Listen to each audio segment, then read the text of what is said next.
Assalamualaikum warahmatullahi wabarakatuh. Boleh ke ni kabar jemu tadi? Kan dubara TV kan dira orang magara itu kan desa ayat apa gitu? Mati Ramadana ufte pulas gara gitu. Mujawab bishol mafe. Me rabbi yo fede. Kafiru kaba. Ura bere dengan tadi mutu isu. Bahari yerong kita nak hati hati dia muni di denda.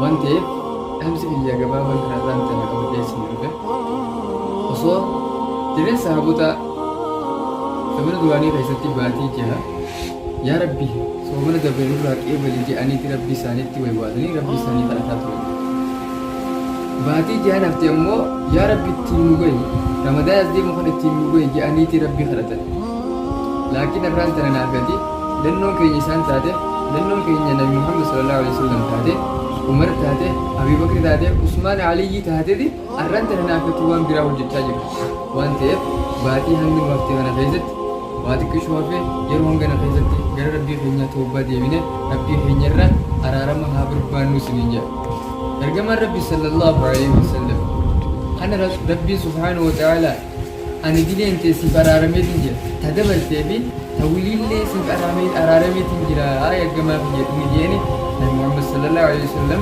dia hana keessatti yeroo torbaatamii olin astaghfirullah tana yeroo torbaatamii olin jedhaan jira.